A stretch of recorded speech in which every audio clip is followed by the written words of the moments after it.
is, right? I know that we have this philosophy of surrounding fitness with all the different types of different lifestyle verticals like emotional health, mental health, spiritual health, sexual health, relational health. I get all those things, but the physical product, okay, the workout on our floating floor, that's the reason why people are hooked, all right? That's the bait and the hook. That's the reason they come to us, is because they want fitness in their life.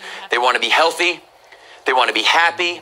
They want to be able to provide more energy. But at the end of the day, what they're looking for is to lose weight, to get fit, all those other things too. But in their mind, their truth, their reality, it might not be actuality, but in their reality, fitness is what they want when they first come in. All right, so we got to make sure that we are giving that to them. Our product is so important. And as I've traveled across, I think it was around 20-something states, 150 gyms in 18 months, I've seen the variance out there amongst our products. And it's our responsibility as owners of this business to control the product that goes on the floor. If you're not in the gym every day, it's your ops manager's responsibility, which starts with you. If the head trainer is the main person in your gym, which shouldn't be, but if they are the main person in your gym, then we should, that direction should be right from you to them. All right. But regardless of who's the point person in the gym, this is your business. Okay. Your product is what matters most. And I love what billionaire Tillman Fertitta says. He says that there's no such thing as a spare customer. And you guys hear me say that all the time, only in a different route. I always say that clients don't come in to freeload. They're not coming in for a 14-day test drive because they want to be freeloaders. They're coming in because they want to change their life. They want a significant change, and they're looking at Burn Bootcamp as a vehicle to get them there. Okay, so it's time for us as business owners to audit our product. Like, when's the last time you've gone back and been like, that's not the standard, or that's the standard, great job, or looked at how many clients are autonomously high-fiving themselves, okay? Now that's the biggest indicator whether the staff is doing the right job. It's not very hard to run the Burn Bootcamp model. Look, here's what has to happen. We got to smile, we have to look good, we have to high-five, and we have to know people's names, all right? That's literally what makes us different. The way that we take care of that customer, the way we surround them with positivity and optimism and elevated levels of energy, that's what makes us different. The workout itself, is it different? Sure. But is it so vastly different that an uneducated consumer knows the difference? Absolutely not. Is it the hardest workout on the planet? Yes. Is it the best workout on the planet? Yes. Who knows that? We know that. We know that's our product. Our job is to maintain that standard of that product and to always have it constantly improving. So that's what I'm falling back in the lab and doing right now. But here's the deal. If you're not asking yourself the questions like, if Devin was here and he saw that camp, what would he say to me? And I know that some of you out there are like, oh, yeah, I don't have to imagine that because he literally said it to me while I was standing there while somebody else was training a camp. Like, I'll tell you, like, that's not it. Nobody was high-fiving. That trainer had no energy. They weren't high-fiving people. They didn't know everyone's name. They only knew 75% of people's name. That's not the product. The standard for me is 100% of people's name 100% of the time. You're 100% smiles. You're 100% optimist. You're 100% positive. Every day, all day. There's no breaks in between. Listen, if you want to go be mediocre somewhere else. There's no such thing as mediocrity in the Burn Bootcamp organization. And if you allow that to happen, if you're tolerating mediocrity, then that's your fault. That's your problem. Okay? Because I can't set the expectations and the standards for you. I can only set them for myself. I can set them for the product, and I can set them for the organization. And then it's your choice to elevate to those standards or not. About 17.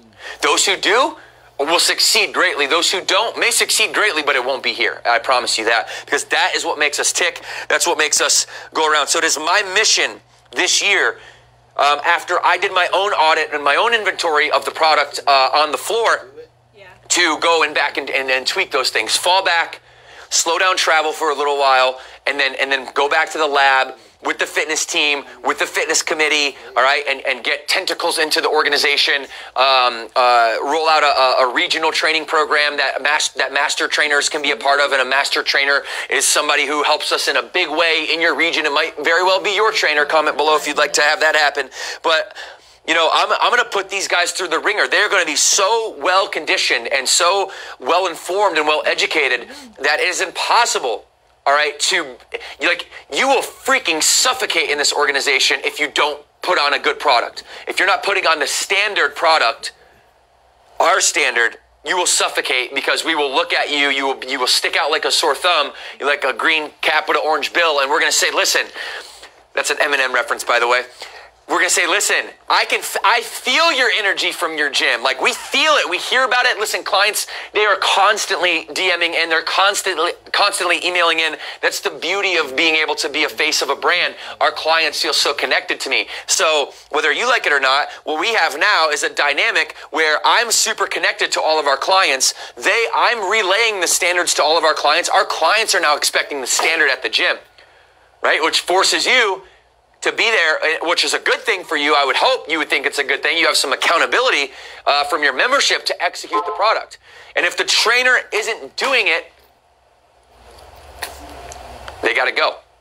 One mistake I made in my life that I will not regret, but that I will learn from and never make the same mistake twice, is knowing that I need to let somebody go in my organization and then not doing it for months on end. It slowed me down for 2 years, and I won't say exactly who or when or what, but for 2 years, it set me back 2 years because I didn't make a decision 6 months earlier. It's a very simple thing. It's a very simple thing. It's effort things, right? It's attitude and effort things. We don't need the most phenomenal kinesiologists on the planet. We don't need the most anatomically sound personal trainers on the floor. What we need is people who care enough. This is it. Listen to this. We need people who care enough to high five the person that does a good job, high five the person who's having a bad day while they're smiling and saying their name. I mean, hey guys, hey Devin, how are you today? Great, awesome, I'm glad you're here. Are you kidding me? That's all we need to do to be different?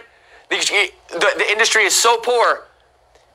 They care about money so much that they're unwilling to even examine their product. What they're examining is their sales process. The reason we're going to win is because we're going to do both.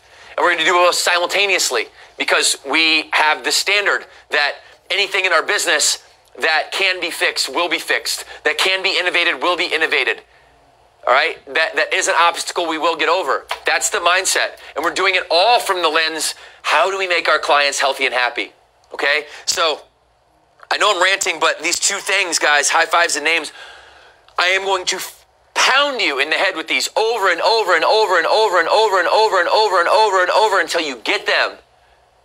Because it's everything. It's what allows a person to plant the seed that I can trust these people in their mind. It's what allows this person, when that energetic trainer comes up and high fives them, or the BA comes up and high fives them, or the ops manager comes up and high fives them, which is everyone's job, by the way, FPs, it's your job, most importantly, because you set the standard. If you're in the gym and you're sitting behind a desk, listen to me. Listen to me. If you are an FP and you're sitting behind the desk and you are not doing the job of a burn ambassador, get out. Stop. Like, there's no point. Why are you going to sit there and waste your time when you're not even doing the job in the job description that we have laid out for the burn ambassador or the ops manager? If you're sitting there and you're hot shit because you know the owner and everybody's walking by you, and you don't think, oh, I'm the owner, everybody knows me, they're just walking. Get around the desk, high five them, introduce yourself as the owner, smile, make them feel comfortable. When somebody walks in 5 minutes late, who are you to peer at them or tell why you late or call them out? I saw all this stuff going on, okay? I'm not being a negative person. I'm being a realist. This is exactly what's happening right now, and it's not at all of our locations. In fact, it's not even at the majority of our locations. It's at the minority. It's at the 10 or 15%. But my standard is that our bottom 10 or 15% of our locations, right, are the top 20 in another organization, the top 10 or 15 in another organization, and you're all making money and you're all profitable. but you need some more coaching. You need some more hand holding. Like, that's okay. There's nothing wrong with that. A lot of y'all have never been business owners before. That's what I'm here for. That's why I'm making these videos. So don't expect me to come on these videos and not talk about the problems that we have in the organization. My job is to hit those on, boom, head on, address them, right? And start some dialogue around this. So we need to start a dialogue below here around our product. Right? What does that mean to you? What does the product mean to you? How are you upholding that? How are you upholding the standards? How are you auditing names and high fives? What type of process are you going through to make sure that every single person on your team is in a seat that they're passionate about, where they belong? That you don't have an ops manager who desires to be a support trainer. You have a support trainer who desires to be a BA. You don't have a BA who doesn't even want to be there at all, who just punching the clock because they're getting a check. And you're sitting there watching all this stuff go on. And I just don't get it. I don't get how you can invest into a business, how you can look at the business as your baby, right? And then like take your baby in public without a diaper and it pisses all over itself. I don't get it. I don't get how you don't check the boxes on the normal everyday things that it takes for the product to be on point. Okay. Now I'm not angry. I'm not frustrated even. I'm not mad. I'm excited. I'm passionate. I want to help you. I want to grow. I want this more than you want this probably, right? And that's where the passion comes from. So to wrap this up, like the product matters. The product is the single most important thing in this organization. Let me say that again. Our product, our workouts themselves, the number 1, 2, and 3 reason, right, that people come to us. We did a marketing survey, 25,000 people answered. They come for fitness. Number 1 answer is fitness. Why do you come to Burn? Fitness. I want to be more fit. Number 2, what do you think it is? Weight loss. I want to lose weight. Number 3, I want to be a part of a community and something bigger than myself. Those 3 things in your product need to exude every single time. Okay, that means fitness means get kick butt results. The priorities for you, number 1 through 10 are results of your resume. Number 2, okay, the second thing was weight loss. Help them lose weight. It's very, very simple. Help them lose weight. Get them in focus meetings. Again, back to results. So number 1 and 2 are results. Number 3 is community. All right, high fives and names, guys. So it's results, high fives, and names. Like these 3 things it's such a simple business model to run. Anybody out there that's running a complicated accounts receivable business model, maybe with disgruntled employees that are getting paid minimum wage, that are career, laborers, like that's a hard business. This is not a hard business to run. Like, so let's recalibrate. Okay, let's recalibrate our own mindset, our own psychology. Let's take it back to Burn University. Whenever you came to Burn U, listen, I'm saying the same things now as I'm saying then. Maybe with a little bit better delivery, maybe with a little bit more passion, maybe with a little bit more hard truth, a little bit more experience. But I'm saying the same thing. So things are still important. Results over everything. High five everyone. Facilitate high fives with everyone. And know everyone's name. And that's 1, 2, and 3. You got those things. You got a product on the floor. That's killer, guys. Attention to detail is very important. I know that you're going to take this video. You're going to go out. You're going to write some notes on it. I need you to get with your teams. Get on the same page. Show them this video. I don't care what you need to do. But at the end of the day, all right, the product itself cannot waver from location to location. The delivery of the product itself, that product, that package in the 4 walls on the perimeter of those floor, on the perimeter of that floor cannot waver from location to location. And we all need to come around and take an audit and inventory of these things. And if we're not looking at our clients during a workout, sitting back, observing, and if they're not throughout that workout, throughout every camp, autonomously high-fiving each other, you've never done your job. You've never done your job. If your clients walk around and they're just passing each other, they don't like each other. They're not a community. They're not hanging out on the weekends. They're not telling everybody. They're not raving fans. They're not shouting it from a mountaintop. They're not doing these things, okay? So what I need you to do is go back right now, take inventory, take audit, all right? And then that product is what you're thinking about from now until the end. Take care, everybody. See you next week. Keep moving.